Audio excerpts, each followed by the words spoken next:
പ്രശസ്ത ശാസ്ത്രജ്ഞനായ സുബ്ബണ്ണ അയ്യപ്പൻ ICAR മുൻ director ശ്രീരംഗപട്ടണത്ത് മരിച്ചു കിടക്കുന്നു.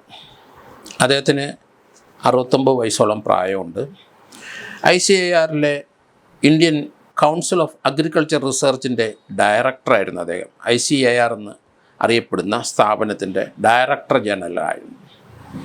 അദ്ദേഹത്തിന് പത്മഭൂഷൺ നൽകി രാജ്യം ബഹുമതി കൊടുത്തിട്ടുണ്ട്. അതിൻ്റെ കാരണം ഇന്ത്യയിൽ നീല വിപ്ലവം നടത്തിയത് ഇദ്ദേഹമാണ്. നീല വിപ്ലവം പല നിറത്തിലുള്ള വിപ്ലവം നമുക്കറിയാം, അതിൻ്റെ പേരുമൊക്കെ നമുക്കറിയാം. നീല വിപ്ലവം എന്ന് പറഞ്ഞു കഴിഞ്ഞാൽ അത് ഇന്ത്യയിലെ മത്സ്യകൃഷിയെ സംബന്ധിക്കുന്ന കാര്യങ്ങളാണ്. അത് മത്സ്യകൃഷിയിൽ ഇന്ത്യയിൽ ധാരാളം പുരോഗതി വന്നിട്ടുണ്ട്. ഇന്ത്യ മുഴുവൻ മത്സ്യസമ്പത്ത് ഇത്രയും ഉയർന്നു വരാനുള്ള പ്രധാന കാരണം ഈ പ്രശസ്ത ശാസ്ത്രജ്ഞനായ സുബ്ബണ്ണ അയ്യപ്പൻ്റെ പ്രവർത്തനം തന്നെയാണ്. അതുകൊണ്ടാണ് അദ്ദേഹത്തിനെ ഇന്ത്യൻ കൗൺസിൽ ഓഫ് അഗ്രികൾച്ചർ റിസർച്ചിൻ്റെ ഡയറക്ടറാക്കിയത്. പക്ഷേ അദ്ദേഹത്തിന് ഭാര്യയും 2 മക്കളും ഉണ്ട്.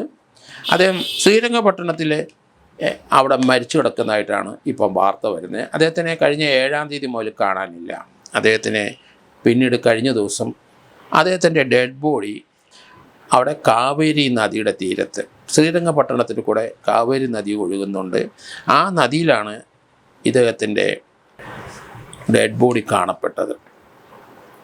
അതൊരു ഡ്രൗണിങ് തന്നെ ആകാനാണ് സാധ്യത കൂടുതൽ. അദ്ദേഹം ആത്മഹത്യ ചെയ്തതാണ് എന്നൊക്കെ പറയുന്നുണ്ടെങ്കിലും അദ്ദേഹത്തിൻ്റെ പിന്നീട് ഡയറക്ടറായി വന്ന വേണുഗോപാൽ ബെദരവാഡ എന്ന് പറഞ്ഞ ആൾ, അദ്ദേഹം പറയുന്നത് ഇതിനകത്ത് ദുരൂഹതയുണ്ട്, CBI അന്വേഷിക്കണമെന്നാണ് അദ്ദേഹം പറയുന്നത്. അതിൻ്റെ കാരണം അഴിമതിക്കെതിരായിട്ട് ICARലെ അഴിമതിക്കെതിരായിട്ടും അവിടെ റിക്രൂട്ട്മെൻറ്റിൽ ശാസ്ത്രജ്ഞന്മാരെ റിക്രൂട്ട് ചെയ്യുന്നതിൽ അഴിമതിയുണ്ട് എന്ന് ഇദ്ദേഹത്തിൻ്റെ ചില പ്രസ്താവനകളുണ്ടായിരുന്നു.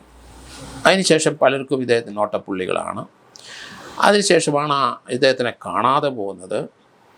ഇപ്പം ഡെഡ് ബോഡി 3-4 ദിവസം കഴിഞ്ഞപ്പോഴാണ് അദ്ദേഹത്തിൻ്റെ കാവേരി നദിയിലെ ആ ഡെഡ് ബോഡി പൊങ്ങിക്കിടക്കുന്ന കണ്ടെത്തിയത്.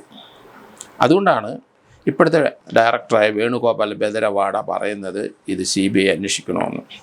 നമുക്കറിയാം ഇന്ത്യയിൽ പല ഇതുപോലെയുള്ള വിപ്ലവങ്ങൾ ഉണ്ടായിട്ടുണ്ട്. നമുക്കറിയാം ധവള വിപ്ലവം, അത് പാലിൻ്റെ കാര്യത്തിൽ വിപ്ലവം ഉണ്ടാക്കിയ മലയാളിയായ ഡോക്ടർ വർഗീസ് കുര്യനാണ്. കുര്യനെ ഇന്ത്യയുടെ ഈ ധവള വിപ്ലവത്തിൻ്റെ പിതാവെന്നാണ് അറിയപ്പെടുന്നത്. ഇന്ത്യ മുഴുവൻ ഈ പാലുകൊണ്ട് നിറയ്ക്കാനും പാലുമായിട്ട് അനുബന്ധമായ പല പ്രോഡക്റ്റുകളും, കാഡ്ബറിയൊക്കെ അതുപോലെ പല പ്രോഡക്റ്റിനകത്തും ഈ മിൽക്കാണ് പലപ്പോഴും ഇപ്പം ചേർക്കുന്നത്. ധാരാളം പ്രോഡക്റ്റ് വന്നു കഴിഞ്ഞു, കുട്ടികൾക്കൊക്കെ ഇഷ്ടമുള്ള ധാരാളം പ്രോഡക്റ്റ്. അപ്പം നമ്മൾ ധവള വിപ്ലവത്തിൻ്റെ പിതാവ് ആയി പറയുന്നത് ഡോക്ടർ വർഗീസ് കുര്യനാണ്. കുട്ടനാട്ടുകാരനാണ്, മലയാളിയാണ്. അദ്ദേഹത്തിന് ശേഷം അതേ രീതിയിലൊരു വിപ്ലവം, നീല വിപ്ലവം നടത്തിയത് മത്സ്യകൃഷിയിലാണ്. അതുകൊണ്ടാണ് ഇദ്ദേഹത്തിനുള്ള പ്രാധാന്യം. ഈ സുബ്ബണ്ണ അയ്യപ്പൻ്റെ പ്രവർത്തന മേഖലകൾ മത്സ്യകൃഷി ഇന്ത്യയിൽ പുരോഗമിക്കുന്നതിനെ പറ്റിയായിരുന്നു. അതിൽ അദ്ദേഹം റിസർച്ച് ചെയ്തു. ധാരാളം പ്രോജക്റ്റുകൾ അദ്ദേഹം ഇന്ത്യയിൽ അദ്ദേഹത്തിൻ്റെ മേൽനോട്ടത്തിൽ നടന്നിട്ടുണ്ട്. എല്ലാ സ്റ്റേറ്റുകളിലും ഇന്ന് മത്സ്യസമ്പത്ത് നന്നായിട്ട് പുരോഗമിച്ചിട്ടുണ്ട്. പണ്ടൊക്കെ മത്സ്യത്തിന് ഭയങ്കര വിലയാണെങ്കിലും അതൊക്കെ റെയറായിരുന്നു, പ്രൊഡക്ഷൻ കുറവായിരുന്നു. ഇന്ന് നമ്മുടെ വീടുകളിലും നമ്മുടെ കുളങ്ങളിലും വീട്ടിലുള്ള ചെറിയ ചതുപ്പ് പ്രദേശത്തൊക്കെ മത്സ്യകൃഷി ചെയ്ത് ആദായം ഉണ്ടാക്കുന്ന കുടുംബങ്ങൾ ധാരാളമുണ്ട്. അതിനാണ് നീല വിപ്ലവം എന്ന് പറയുന്നത്. അതുപോലെ തന്നെ അഗ്രികൾച്ചർ വിപ്ലവത്തിൻ്റെ ഒരു പിതാവുണ്ട്, ഡോക്ടർ MS സ്വാമിനാഥൻ.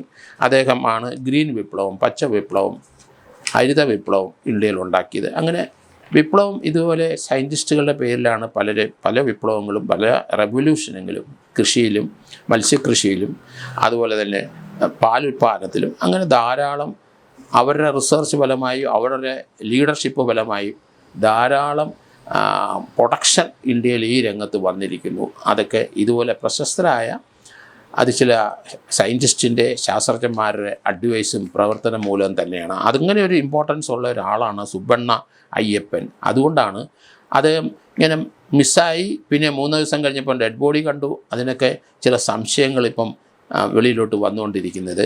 അദ്ദേഹം അതിശക്തനായ ഒരു വക്താവാണ്. അഴിമതിക്കെതിരായും അതുപോലെ തന്നെ ഈ ഇല്ലീഗലായിട്ടുള്ള റിക്രൂട്ട്മെൻറ്റ് അഗ്രികൾച്ചർ ഈ ഡയറക്ടറേറ്റിലെ ഇന്ത്യൻ അഗ്രികൾച്ചർ റിസർച്ച് സെൻറ്ററിൽ നടക്കുന്നുണ്ടെന്നും ഓപ്പണായിട്ടും തുറന്നു പറഞ്ഞ വ്യക്തിയാണ്. അതുകൊണ്ട് ശത്രുക്കളുണ്ടാകാമോ, അങ്ങനെയാണ് അദ്ദേഹം കൊല്ലപ്പെട്ടതെന്നാണ് ചിലർ സംശയിക്കുന്നത്. അതുകൊണ്ടാണ് ഇതിനകത്തൊരു CBI അന്വേഷണം വേണോ.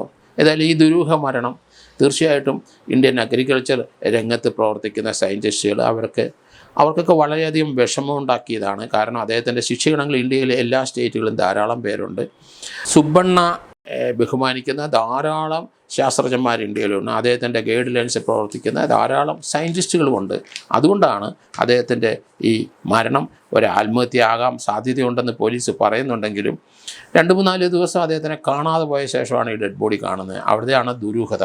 അദ്ദേഹത്തിൻ്റെ ഭാര്യയും മക്കളും ഇപ്പോഴും അവിടെ ഉണ്ട്. അദ്ദേഹം താമസിക്കുന്നത് ഈ അടുത്ത് തന്നെയാണ്, ഈ ശ്രീരംഗപട്ടണത്ത് തന്നെയാണ് അദ്ദേഹം താമസിക്കുന്നതെന്നാണ് മനസ്സിലാകുന്നത്. എന്തായാലും ഈ ദുരൂഹ മരണത്തിന് പോലീസ് ഒരു പരിഹാരം, അതിൻ്റെ സത്യസ്ഥിതി വെളിയിൽ കൊണ്ടുവരും എന്നാണ് ഞാൻ കരുതുന്നത്.